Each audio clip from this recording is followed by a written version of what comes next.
मेरे ब्राह्मण समाज के लोगों, मैं आपसे एक सवाल पूछना चाहता हूँ।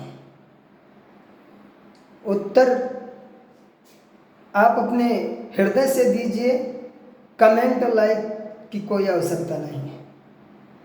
ये बताइए कि आज चारों तरफ से, आज से कुछ समय पहले से कई जातियों द्वारा तमाम हाहाकार मचा हुआ है और उनके द्वारा फीलिंग बन रही है कि ब्राह्मण की निंदा करो और शास्त्रों का अपमान करो, रामायण गीता का अपमान करो, साधु संतों का अपमान करो। इसका मेन जिम्मेदार कौन है?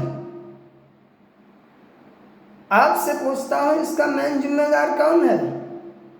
इसके मेन जिम्मेदार महाशय जी आप हैं। क्योंकि आज से कुछ समय पहले कोई शूद्र कथावाचक इत्यादि नहीं था। सभी शूद्र की यही मनसा रहती थी कि महाराज जी कथा करेंगे। आपने इनको कैसे ज्ञान से प्रकाशित किया? आपने इनको किस प्रकार की गीता और किस प्रकार की रामायण और इनके साथ किस प्रकार का सौदा किया जो आज आप पर आपकी ये खिल्लियां उड़ा रहे हैं? इसमें दोष इन लोगों का नहीं है, इसमें दोष आपका है श्रीमान जी। आज आपने कभी विचार किया कि ब्रह्म विद्या क्या होती है और किससे हमको संपर्क रखना चाहिए? यदि ब्राह्मण से कोई कथा करवाने के लिए आए या कोई शादी करवाने के लिए आए या कुछ भी पूछने के लिए आए या करवाने के लिए आए, तो ब्राह्मण को सबसे पहले क्या देखना चाहिए? ब्राह्मण को सबसे पहले ये देखना चाहिए कि इस व्यक्ति के अंदर नवधा भक्ति का एक लक्षण कम से कम है या नहीं है। यदि उसके अंदर नवधा भक्ति का एक लक्षण नहीं है तो आप उसे सीधे इनकार कर दीजिए कि मैं आपके यहाँ कथा करने नहीं जा पाऊंगा, आपके यहाँ शादी करवाने नहीं जा पाऊंगा। आपके यहाँ तो प्रधान जी चले आए और बस आप तुरंत संग उठाए प्रधान जी के यहाँ चले गए, और चाहे प्रधान जी वो अपने फिजा में बैठ करके, आज यही करते ही हैं, फिजा में बैठ करके और ब्राह्मणों की निंदा करने का काम। कसूर उनका है कि आपका है? ये कसूर आपका है। ब्रह्म विद्या के अंदर समझते हो क्या है? ब्रह्म विद्या के अंदर ये है कि यदि एक ब्राह्मण किसी शूद्र के घर कथा सुनाने का कार्य करने जाता है या मृतक प्राणी के घर भोजन करने जाता है या शादी के उपरांत कार्य करने में जाता है, तो उस व्यक्ति के अंदर यदि नवधा भक्ति का एक लक्षण नहीं होता है तो उस ब्राह्मण की 1 वर्ष की पुण्य समाप्त हो जाती है और उस शूद्र के घर से 1 साल के लिए सारे कलेश एकदम के लिए सफाया हो जाते हैं, उसके पितृ दोष शांति हो जाते हैं। तो आप कथा सुना करके शूद्रों के यहाँ अपने परिवार को नष्ट कर लें, मगर ये विचार नहीं करेंगे। हमारे ब्राह्मण समाज में कुछ ऐसे ऐसे इंसान पड़े हुए हैं जो आज से कुछ समय पहले काफ़ी नाजुक स्थिति में थे और आज उनके घर में जितने बाली पुरुष हैं सबके पास अच्छी नौकरियां, अच्छी गाड़ी, अच्छे बंगले। आइए आपको हम प्रमाण दिखा दें, जबकि आज से कुछ समय पहले काफ़ी नाजुक स्थिति में थे, लेकिन उनका मात्र काम क्या था?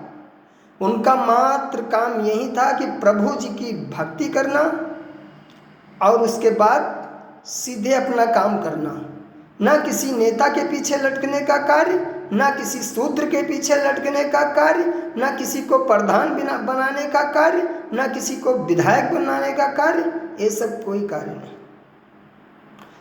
बस यदि अपने काम से जरा सा टाइम मिला तो परमात्मा की भक्ति में लग गए। आज उनके घर देखिए अष्ट सिद्धियों नवनिधियों की उपलब्धि है, और आप शूद्रों के घर कथा बाँच बाँच करके, आप शूद्रों के यहाँ उनके संगत में पढ़ पढ़ कर करके आपने अपना भविष्य बिगाड़ लिया और अपने परिवार का भविष्य बिगाड़ लिया।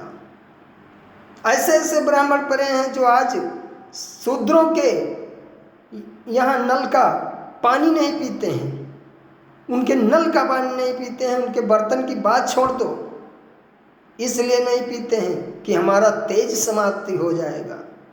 वो पानी पिएंगे तो सिर्फ अपने ब्राह्मणों के यहाँ पिएंगे, अन्यथा अपने पास सत्तू रखेंगे और कहीं घोर करके पी लेंगे, मगर किसी के नल का पानी नहीं पीते। उनके परिवार के सदस्यों को आप देखिए, आ करके देखिए, मैं प्रमाण देता हूँ, उनके परिवार के सदस्यों को आप देखिए गुलाब के फूल जैसे चमक रहे हैं।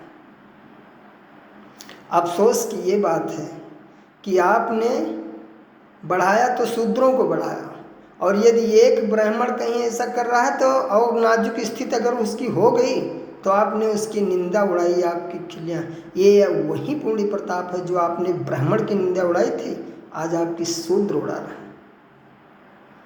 खैर, अब से समझ जाओ, और मैं आपसे कहना चाहता हूँ कि आप यदि ब्राह्मण हैं, शूद्र नहीं हैं, तो कम से कम श्री राम बाण स्तुति का 24 घंटे में एक बार जरूर पाठ करें, और अपने आप को अपने कार्य में लगाएं, प्रभु के भक्ति में लगाएं। आजकल के नेता लोग बताते हैं कि अब हिंदू राष्ट्र घोषित करो। किससे? ब्राह्मण से। अरे हमें क्या हिंदू राष्ट्र से मतलब है? नेपाल हिंदू राष्ट्र है तो क्या वहाँ केवल ब्राह्मण ही राज करता है? सोचो जरा, क्या आपने इसको कभी सोचा? नहीं सोचा। आप उसी का खामियाजा झेल रहे हैं। हिंदू राष्ट्र से हमको क्या मतलब? हमको सिर्फ मतलब है कि अपने शरीर को, अपने इस हृदय को, अपने परिवार को, अपने घर को प्रभु श्री राम का साम्राज्य बनाना है, यह संकल्प रखना है। किसी ने आज से कुछ समय पहले वीडियो लॉन्च की कि सारे ब्राह्मणों को पीट करके निकाल दिया जाए। खैर, उसने कहीं तक अच्छा ही कहा, लेकिन सारे ब्राह्मणों को नहीं कहना चाहिए। कुछ ब्राह्मणों को कहना चाहिए कि कुछ ब्राह्मणों को पीट करके निकाल दिया जाए। इसलिए मैं उनसे भी कहना चाहता हूं कि यदि ब्राह्मण की शक्ति और ब्राह्मण की विद्या देखना चाहते हैं तो आइए, आप आजमा करके देख लीजिए। आकर के सिर्फ एक ब्राह्मण से आजमा करके देख लीजिए। देखिए, हमारे देश के अंदर एक धीरेन्द्र कृष्ण शास्त्री जी, वो भी ब्राह्मण, किसी शूद्र की संगत में नहीं लटकता है और किसी शूद्र के यहाँ नहीं जाता है, और यदि जाता है किसी के यहाँ कथा कहने तो लाखों रुपए पहले कह देता। इसलिए कहता है अच्छा करता, बहुत अच्छा करता, क्योंकि आप तो निंदा करेंगे ही करेंगे। यदि आप शूद्र हैं, आपके घर चला जाए वो निःशुल्क में, तब भी तो कुछ दिन के बाद में आप निंदा करेंगे, इसलिए वो अच्छा करता है, अच्छे खासे पैसे लेकर के जाता है। और आप जरा सोचिए कि अकेला एक जितना परोपकार का कदम इस देश के लिए उठाता है, उतना कोई माई का लाल है जो उसके एक दिन के परोपकार का कार्य अपने जीवन में उठा सके? अगर हो तो आकर के बात कर सकता है। ये ब्राह्मण की शक्ति होती है। किसी के तलवे चाटने से इतिहास नहीं लिखा जाता है। ब्रह्मांड की शक्ति होती है। ब्राह्मण के पास शक्ति होनी चाहिए। गरीबी अमीरी से ब्राह्मण को नहीं मतलब रखना चाहिए। सड़कों पर ईंटें ढो करके गुजारा कर लेना चाहिए, मगर किसी शूद्र की संगत में नहीं रहना चाहिए। आजकल कुछ लोग वीडियो ला करके दिखाते हैं कि महाराज जी देखिए, ये महात्मा लोग बिरयानी खा रहे हैं, महात्मा लोग बिरयानी खा रहे हैं। हम उनसे सीधे कह देते हैं, ये वही महात्मा लोग हैं जो महात्मा लोग आप लोगों की संगति में रहते हैं,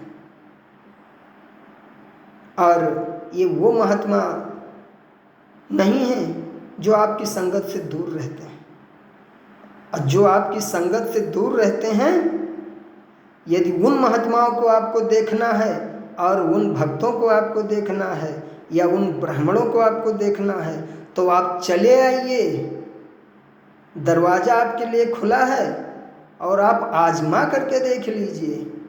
अगर आगे निकल जाओगे तो आपका जूता और मेरा सर। जय श्री राम।